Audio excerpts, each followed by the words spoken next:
Every day I am reminded that our life's journey is really about the people who touch us. When I first heard that I was going to be honored with this reward, the very first thing that I did was I was speechless, briefly. I've presented this award before. I mean, I've watched in awe as Kay Yao and Eric LeGrand and all these other great people grace this stage. And although intellectually I get it, I'm a public figure, I have a public job, I'm battling cancer, hopefully I'm inspiring.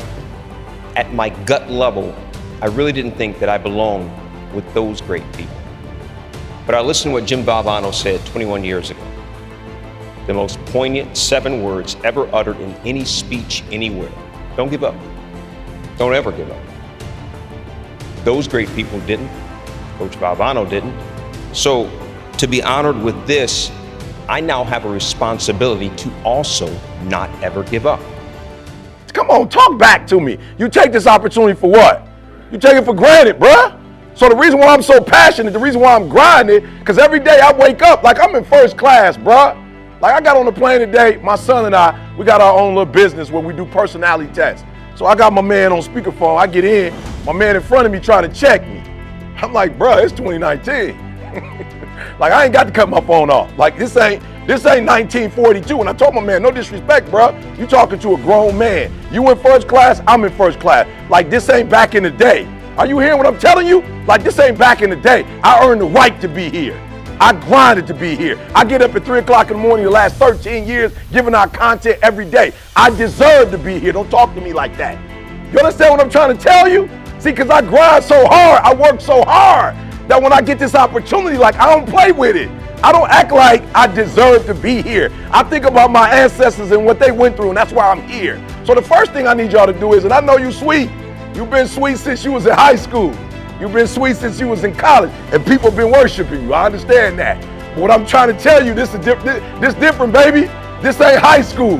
This ain't college. Like this ain't for funsies. Like this somebody's lifestyle, and people going out there and getting it. And if something happens to you, I promise you, if something happened to you, as sweet as you are, you're gonna be what? Come on, you gotta talk back to me. You're gonna be what? Replaced. Say it again. You're gonna be what?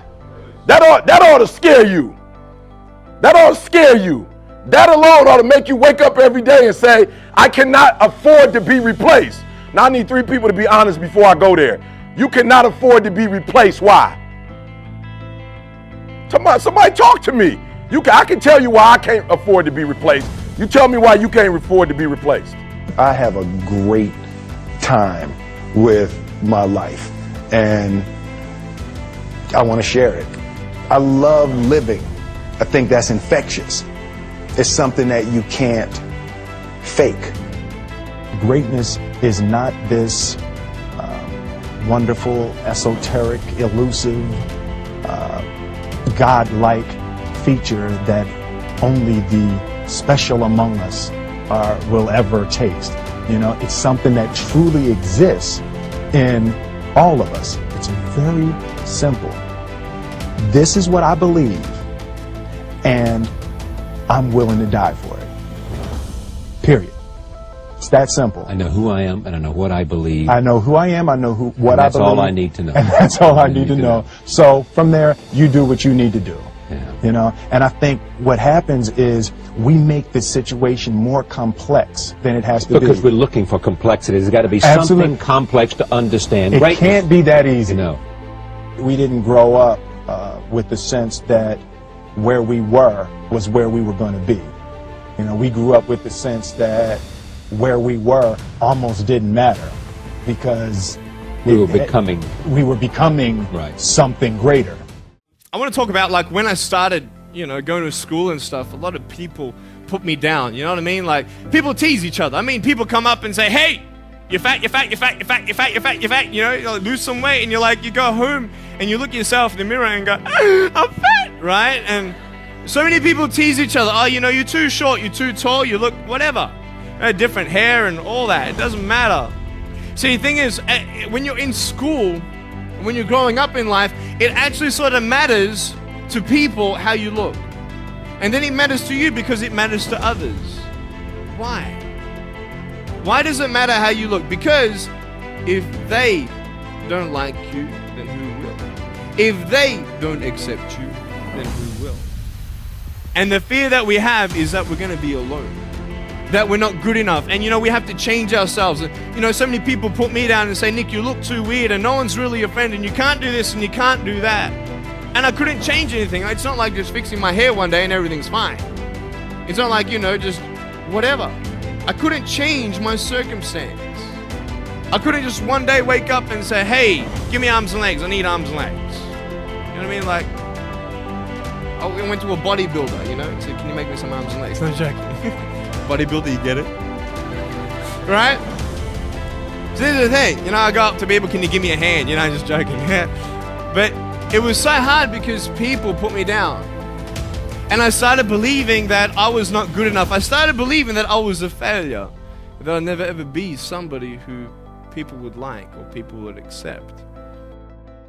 The separation of talent and skill is one of the greatest misunderstood concepts for people who are trying to excel, who have dreams that want to do things. Talent you have naturally. Skill is only developed by hours and hours and hours of beating on your craft. I've never really viewed myself as particularly talented. Where I excel is ridiculous, sickening work ethic. While the other guy's sleeping, I'm working. While the other guy's eating, I'm working. There's no easy way around it. No matter how talented you are, your talent is going to fail you if you're not skilled. If you don't study, if you don't work really hard and dedicate yourself to being better every single day, you'll never be able to communicate with people, with your artistry, the way that you want. So the only thing that I see that is distinctly different about me is I'm not afraid to die on a treadmill. You might have more talent than me, you might be smarter than me, but if we get on the treadmill together, right, there's two things. You're getting off first, or I'm gonna die. It's really that simple. I want to dedicate this to you that I love very much. I want to thank Dexter and all of you. It's something that I'm known by.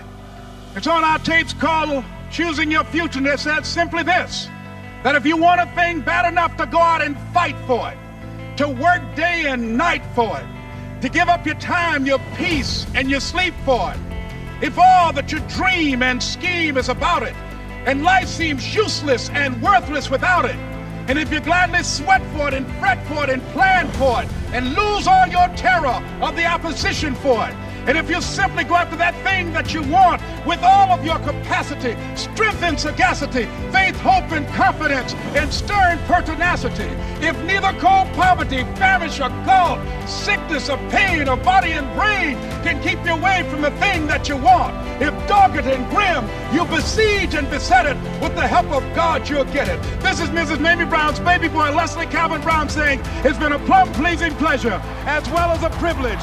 Thank you.